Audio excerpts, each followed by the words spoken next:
Hello ways அனைவருக்கும் வணக்கம். அவர் பேரு ஆரன். அவர் ஒரு மீனவர். அவருடைய வலையில கடந்த சில நாட்களாவே மீன் சுத்தமா கிடைக்கல. அதனால அவருடைய மனைவி பயங்கரமா வந்து கோவப்படுறா. இன்னைக்கு மீன் பிடிச்சிட்டு வரலனா இதுதான் நடக்கும் அப்படின்னு சில விஷயத்தை சொல்றா. அதனால அதிர்ச்சி ஆகுறாரு. அதுக்கு பிறகு என்ன நடந்தது அப்படின்றதுதான் இந்த வீடியோல பாக்குறோம். அது ஒரு கடற்கரை. அந்த கடற்கரையில பழைய மரக்குடிசை அலையோட மோதிட்டு இருக்கு. அந்த குடிசையில ஆரனும் அவருடைய மனைவி சபாவும் வந்திருக்கா. ஆனா சபா ரொம்ப கோவப்பட்டு வறுமையில ரொம்ப வாடி போயிருக்கா. அவருடைய வீட்டுல ஒருவேளை உணவு கூட வழி இல்லாம இருக்கு. இன்னைக்கு மீன் வந்ததான் அவருடைய வீட்டுல உணவு அந்த சூழ்நிலை இருக்கு. அதனால ஆரனு கடந்த 20 நாளா எவ்வளவு முயற்சி பண்றாரு. ஆனா ஒரு மீன் கூட அவருடைய வலையில சிக்கல. அதனால அவருடைய மனைவி கோவப்படுறா. இந்த இடத்துல தான் அவருடைய மனைவி தன்னுடைய வீட்டை விட்டு வெளில வந்து உட்கார்ந்துருக்கா. இன்னைக்கு தன்னுடைய கணவர் மீன் பிடிச்சு வரணும். அப்படி மீன் பிடிச்சு வரலனா இன்னைக்கே தனது தாய் வீட்டுக்கு அவருடைய வீட்டுக்கு போயிடலாம் அப்படின்னு அவன் முடி எடுத்திருக்கா. இந்த இடத்துல அவ உட்கார்ந்து அந்த கடலை பார்த்துட்டு இருக்கா. அந்த கடல்ல இருந்து ஏதோ ஒரு உருவம் தெரியுது.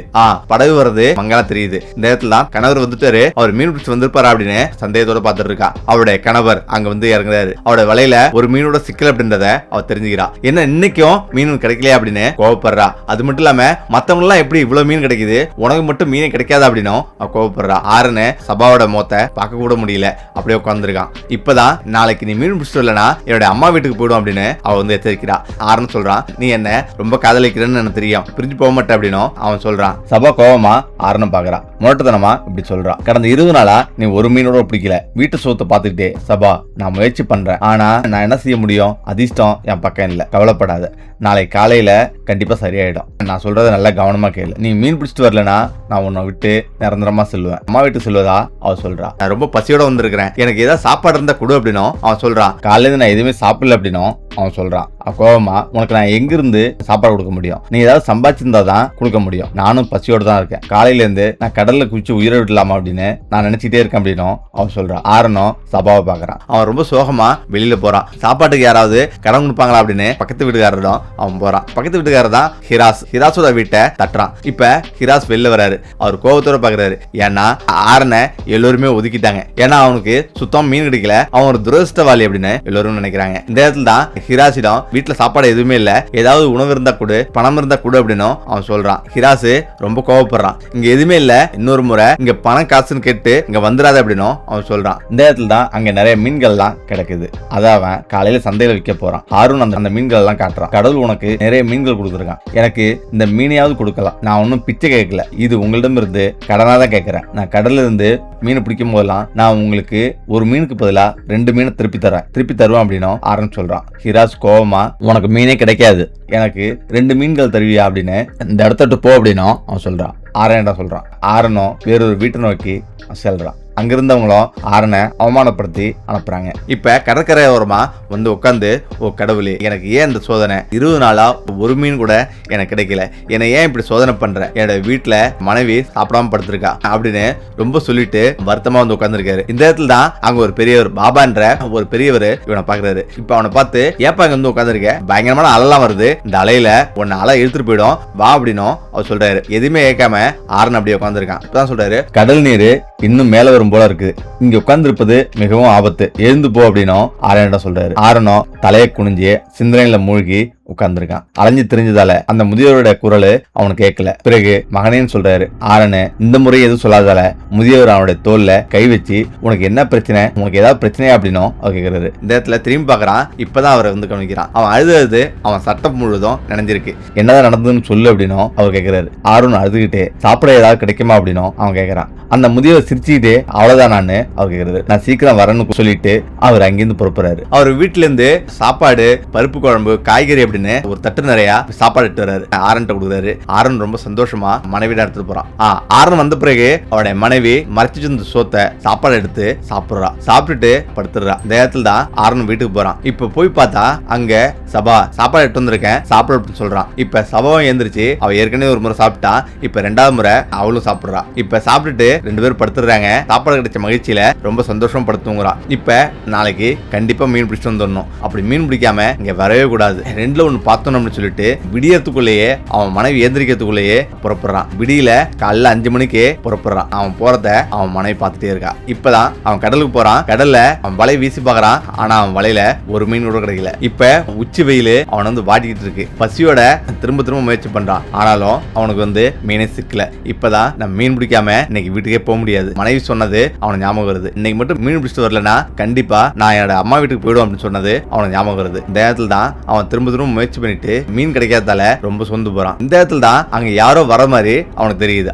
அந்த கடல்ல இன்னொரு பெரிய ஒரு போட்டு அங்கிருந்து வந்துட்டு இருக்கு. அது வேற யாரும் இல்ல, முதல் நாள் நைட்டு அவனை சாப்பாடு கூட கொடுக்காம அவமானப்படுத்தி அனுப்பின ஹிராஸ் தான் அவன் மீன் பிடிச்சிட்டு வரான். அவன் போட்டு நிறைய மீனா இருக்கு. அதுவும் நேத்தியை விட இன்னைக்கு அதிகமாவே மீன் பிடிச்சிருக்கான். அவன் பிடிச்ச மீன் அடுத்த ஒரு மாசத்துக்கு அவன் உட்காந்துட்டே சாப்பிடலாம், அந்த அளவுக்கு மீன் இருக்கு. அவன் பக்கத்துல வரான். இப்ப ஆரனுக்கு அவன் வெறுப்பேத்துறதுக்காக அவன் அவனோட மீனை தூக்கி ஆரன்ட்ட காட்டுறான். ஆனா ஆரன் அமைதியா வந்து உட்கார்ந்துருக்கான். ஹிராஸுக்கு ஏன் அவ்வளவு மீன் மாட்டுச்சு அப்படின்னா, ஹிராஸோட போட்டு பெரிய போட்டு. அதே இடத்துல அவன் நடுக்கடலுக்கு அவன் போய் மீன் பிடிக்க முடியும். அவன்கிட்ட மீன் பிடிக்க சாதனமும் அவன்கிட்ட இருக்குது, நிறைய சாதனம் இருக்கு. அதை வச்சு அவன் விதவிதமா மீன் பிடிக்கிறான். ஆரன்ட்ட அந்த மாதிரி கிடையாது. சின்ன போட்டு, நடுக்கடலுக்கு போனா கவிழ்ந்துரும். அதே போல மீன் பிடிக்கிற சாதனம் எதுவுமே இல்லை. இதனாலேயே அவனால நிறைய மீன் பிடிக்க முடியல. இப்ப ரொம்ப வருத்தப்படுறான். இப்ப அவன் சோகமா வீட்டுக்கு வரான். ஆனா இருட்டிடுது. இந்த நேரத்துல அவனுடைய மனைவி படுத்து தூங்கிடுறான். இப்ப அவனுக்கு ரொம்ப சந்தோஷமா இருக்கு. தனது மனைவி வீச்சிருந்தானா கண்டிப்பா நம்மளை பார்த்து கோவப்படுவா, திட்டுவா. அவ தூங்கிட்டாள் அப்படின்னு சந்தோஷப்படுறான். ஆனா அவன் மனதுல அவனுடைய மனைவியும் பச்சையோட இருப்பாள் அப்படின்னு அவன் நினைக்கிறான். இந்த நேரத்துல தான் திரும்பவும் முதல் நாள் போலயே அவன் கடற்கரையில போய் உட்காரான். இந்த நேரத்துல அந்த பாபா வருவாரு, சாப்பாடு ஏதாவது தருவாரு அப்படின்னு அவன் நினைக்கிறான். ஆனாலும் இன்னைக்கு அவன் கெட்ட நேரம், அந்த பெரியவர் வரல. ஏமாற்றத்தோட அழுகுறான். அழுதுட்டு அவன் வீட்டுக்கு வரான். அவனுடைய மனைவி நல்லா தூங்கிட்டு இருக்கா. இப்ப அங்க பாத்திரம்லாம் இருக்கு. அவனுக்கு கொஞ்சம் சந்தேகமா இருக்கு. பாத்திரத்துல ஏதாவது கொஞ்சம் சாப்பாடு இருந்தா நம்ம சாப்பிடலாமே அப்படின்னு பாத்திரத்தை திறந்து பாக்குறான். ஆனா பாத்திரம் காலியா இருக்கு. என்ன இருந்தாலும் அதுல சோறு 1-2 இருந்திருக்குது. அப்ப நம்முடைய மனைவி சோறு சாப்பிட்டுருக்காள் அப்படின்னும் நம்மளிடம் இருந்து ஏதோ மறைக்கிறா அப்படின்னு அவன் சந்தேகப்படுறான். வீட்டுள்ள போறான். ஒரு பானையை பாக்குறான். அந்த பானையை ஓபன் பண்ணி பாக்குறான். அந்த பானை நிறைய வெறும் அரிசி இருக்கு. அதை பார்த்து ஒரு நிமிஷம் அதிர்ந்து போறான். இந்த பானை நிறைய இவ்வளவு அரிசி இருக்கு, வீட்டுல அரிசியே இல்லைன்னு சொன்னால அப்படின்னு. அப்பதான் அவனுடைய மனைவியை பத்தி அவன் புரிஞ்சுக்கிறான். அப்பதான் அவனுக்கு ஞாபகம் வருது. கடந்த ஒரு மாசத்துக்கு முன்னாடி அவனுடைய வலையில நிறைய மீன் மாட்டுது. அதை சந்தைக்கு போய் வித்துட்டு நிறைய ஜாமான் வாங்கிட்டு வீட்டுக்கு வரான். அப்ப அரிசி கோதுமை எல்லாம் நிறைய வாங்கிட்டு வரான். அப்ப அரிசிய 4 நாள் தான் சமைச்சா, அதுக்கப்புறம் அது சமைக்கவே இல்லை, எல்லாமே முடிஞ்சிச்சு அப்படின்னு சொல்லியிருப்பான். இப்பதான் அவனுக்கு புரியுது. அதாவது 4 நாள் மட்டும் சமைச்சிட்டு அதுக்கு பிறகு அவளுக்குன்னு அரிசி எடுத்து தனியா வச்சுக்கிட்ட அப்படின்றத அவன் தெரிஞ்சுக்கிறான். தனது மனைவியோட இன்னொரு முகத்தை அப்பதான் அவன் பாக்குறான். ரொம்ப வருத்தப்பட்டு அந்த அரிசியில கொஞ்சம் வாயில போட்டு சாப்பிட்டுட்டு அப்படியே படுக்கிறான். இப்ப எல்லா இடத்தையும் பாக்குறான். இப்ப அவருடைய மனைவி துணியெல்லாம் மடிச்சு வச்சு பெட்டியில வச்சிருக்கா. ஏன்னா இன்னைக்கு மீன் பிடிச்சா நான் என்னோட அம்மா வீட்டுக்கு போயிடும் அப்படின்னு அவன் சொல்லிருப்பான். இப்ப அவன் கவனிக்கிறான். பசியோடையே அப்படியே தூங்கிடுறான். இப்ப மறுநாள் விடியறதுக்குள்ள நம்பிக்கையோட எழுந்திருக்கிறான். இன்னைக்கு கண்டிப்பா நமக்கு மீன் கிடைக்கும், நம்ம வாழ்க்கையில பெரிய மாற்றம் ஏற்பட போகுது அப்படின்னு அவன் நினைச்சுக்கிட்டே கடலுக்கு போறான். அப்பதான் அவன் மனைவிய கடைசியா திரும்பி பாக்குறான். ஏன்னா தனது மனைவி ஊருக்கு போக மாட்டான் அப்படின்னு அவன் மனசுக்குள்ள நினைக்கிறான். ஏன்னா நல்லா வரும்போது நம்ம கொடுத்தோம், கஷ்டப்பட்ட காலத்துல கூடவே இருப்பா அப்படின்னு அவன் மனசுல நினைச்சிட்டு கடலுக்கு போறான். போறத அவனுடைய மனைவி ஏஞ்சி பாக்குறா. இப்ப அவனுடைய மனைவி விடிஞ்சதும் அவளது அம்மா வீட்டுக்கு போயிடுறான். இப்ப ஆறுனு கடலுக்கு நடுவுல போறான். அவன் வலை வீசுறான். மீன் மாட்டவே இல்லை. ரொம்ப தோண்டு போய் இன்னைக்கு எப்படி இருந்தாலும் மீன் மாட்டோம் அப்படின்னு கடல்ல பல பகுதிக்கு போய் சுத்தி சுத்தி வலைய போடுறான். இந்த இடத்துல தான் இப்ப அவன் உட்காந்தே இருக்கான். அவனோட வலையில மீனே மாட்டல. சரி, என்னதான் நடந்தாலும் நடக்கட்டும், நம்ம நடுக்கடல போயிட்டு மீன் பிடிக்கும் அப்படின்ட்டு போற போக்குல போயிட்டே வந்துருக்கான். பெரிய பெரிய அலைய வீசுது. ஆனாலும் உயிரே போனாலும் பரவாயில்ல, நம்ம கரைக்கு போயும் உயிர் தான் போக போகுது, அதை விட நம்ம கடல்ல இறந்துடலாம் அப்படின்னு அவன் யோசிச்சுட்டு நடுக்கடல்ல மீன் பிடிக்க போறான். இப்ப நெருங்க பயங்கரமா அலை வீசுது. அவன் எங்க போறான்னு தெரியாம கண்ணு கட்டிய தூரம் வர எங்கெங்கயோ போய் ஒரு இடத்துல போய் நிக்கிறான். இப்ப அங்க மீன் பிடிக்கிறதுக்காக வலைய போடுறான். இந்த இடத்துல தான் திடீர்னு ஒரு பெரிய மீன் அவனது வலையில மாட்டுது. அதை பார்த்து அவனுடைய மகிழ்ச்சிக்கு அளவே இல்ல. அவன் வேகமா இழுக்கிறான். இப்ப அவன் இழுத்து பார்த்தா பயங்கர பெரிய மீன். அவன் ரொம்ப சந்தோஷமா இருக்கான். இன்னும் 10 நாளைக்கு நம்ம உட்காந்துட்டே சாப்பிடலாம் அப்படின்னு அவன் சந்தோஷமா இழுக்கிறான். அந்த பெரிய மீனோட சேர்த்து 4-5 சின்ன மீனும் சேர்ந்து வருது. இப்ப அந்த சின்ன மீனெல்லாம் எடுத்து கடல்ல வீசிடுறான். இப்ப அந்த பெரிய மீனை போட்ல போடுறான். அந்த சின்ன மீன்களோட தாய் தான் போட்ல இருக்கிறது. அந்த மீனையும் பாக்குறான், அந்த சின்ன மீன்களையும் பாக்குறான். இப்ப இதோட தாய் வரும் அப்படின்னு குட்டி மீன் எல்லாம் காத்திருக்கு அப்படின்றத அவன் புரிஞ்சுக்கிறான். இப்ப இவனுக்கு வேற வழி இல்ல. இன்னைக்கு இதை எடுத்துட்டு போனதான் அவனுக்கு சாப்பாடு. அப்படி இல்லைன்னா அவனுடைய மனைவி அவன் மேலும் திட்டுவான். அதனால வாழ்வா சாவான்ற ஒரு கட்டத்துக்கு போறான். இந்த மீனை பிடிச்சு போனாதான் நம்ம உயிர் வாழ முடியும், அப்படி இல்லைன்னா நம்ம அடுத்த சில நாள் நம்ம வாழ முடியாது அப்படின்னு அவன் நினைக்கிறான். ஆனாலும் அந்த மீன் குட்டிகளை பாக்குறான். அந்த மீன் குட்டிகள் எல்லாம் சுத்தி வரத பாக்குறான். இப்ப அவனுக்கு மனசு வரல. இன்னும் கொஞ்ச நேரம் போட்ல இருந்தா அந்த பெரிய மீனும் உயிர் வந்துடும். அவனுக்கு ஒன்றும் புரியல. நமக்கு வேற வழியே இல்ல, இந்த மீனை கொண்டு போனதான் நம்ம வாழ முடியும் அப்படின்னு முடிவெடுக்கிறான். இந்த நேரத்துல கிளம்பலான்னு முயற்சி பண்றான். இப்ப அந்த பெரிய மீனையும் குட்டி மீன்களையும் பாக்குறான். தனது தாய்க்காக எல்லாம் ஏங்கிட்டு இருக்கு அப்படின்றத சுத்தி வரத அவன் கவனிக்கிறான். மனசு தாங்காம அவன் அந்த மீனை தூக்கி போய்விடு அப்படின்னு தூக்கி போடுறான். இப்ப அந்த மீன் குட்டிகள் எல்லாமே அந்த பெரிய மீனை சுத்தி வருது. இப்ப அந்த மீனும் இவனை பாக்குது. ரொம்ப நன்றி அப்படின்னு சொல்ற மாதிரி அந்த மீனை ஆரன்னு பாக்குது. இப்ப அழுதுகிட்டு எங்க போறன்னு தெரியாம அவன் பாட்டுக்கு போயிட்டு இருக்கான். அதாவது அவன் போட்டு எங்கேயும் அவனை இழுத்துட்டு போகுது. என்ன பண்ண தெரியாம அப்படியே அமர்ந்திருக்கான். இந்த இடத்துல கொஞ்ச நேரம் கழிச்சு அவனுடைய போட்ல ஏதோ இடிக்கிற மாதிரி அவனுக்கு தோணுது. இப்பதான் என்னன்னு எட்டி பாக்குறான். அப்ப அவனுக்கு பயங்கர ஒரு அதிர்ச்சி. ஏதோ மினுனுப்பா இருக்கு. இப்பதான் கவனிக்கிறான், அந்த பெரிய மீன் ஒரு பெரிய தங்கத்தை வாயில கவ்விக்கிட்டு அங்க நிக்குது. இதை பார்த்து அதிர்ச்சி ஆகுறான். ஒரு நிமிஷம் திகைச்சு போறான். இப்ப உடனடியா அந்த மீன் அந்த தங்கத்தை இவனிடம் வந்து பக்கத்துல வந்து வச்சிருக்கு.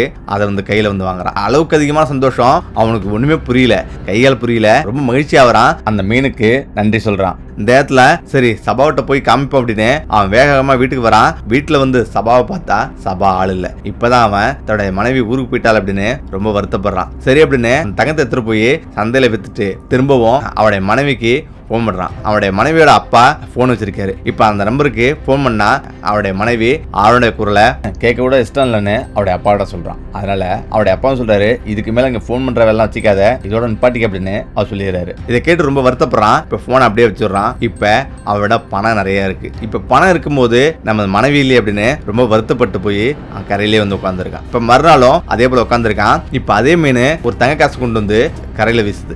இதை பார்த்து அதிர்ச்சி ஆகுறான். ஏன்னா அதே மீன் அதே குட்டிகளோட வந்திருக்கு. இப்ப உடனடியா ஓடி போய் அதை வந்து எடுக்கிறான். அவனுக்கு அதிர்ச்சி தாங்க முடியல. இப்ப தினந்தோறும் அந்த மீன் கரைக்கு வருது. தினந்தோறும் ஒரு காயின்னு போட்டுட்டே இருக்கு. ஒரு நாளைக்கு 4-5 முறை காயினை கொண்டு வருது. பயங்கர சந்தோஷமாவது. அவனுடைய உடல் சிலிக்குது. இந்த இடத்துல வீட்டுக்கு ஓடுறான். வீட்டை தோண்டி வீட்டுல ஒரு மூலையில அந்த காசெல்லாம் சேர்த்து வைக்கிறான். இப்ப அவனிடம் ஒரு பான் நிறைய காசு இருக்கு. அந்த மீனுக்கு தினந்தோறும் ரொம்ப நன்றி சொல்றான். இப்ப அவன் மிகப்பெரிய கோடீஸ்வரனா மாறுறான். அதே பகுதியில 50 ஏக்கர் நிலமும் வாங்குறான். பெரிய ஒரு வீடு, காரு அப்படின்னு அனைத்து வசதியுமே அவனுக்கு வந்துருச்சு. இப்போ ஒரு நாள் திடீர்னு அவன் கார்ல வரான். அவனுடைய மனைவி காய்கறி வாங்க சந்தைக்கு போறான். இப்பதான் ஆரனை பாக்குறா. ஆரனை பார்த்து ஒரு நிமிஷம் அதிர்ச்சி ஆகுறா. ஆரன் நீயா அப்படின்னு அவ கேட்கிறா. அவளால எதுவுமே நம்ப முடியல. இப்பதான் அவன் வந்து வீட்டுக்கு வரா.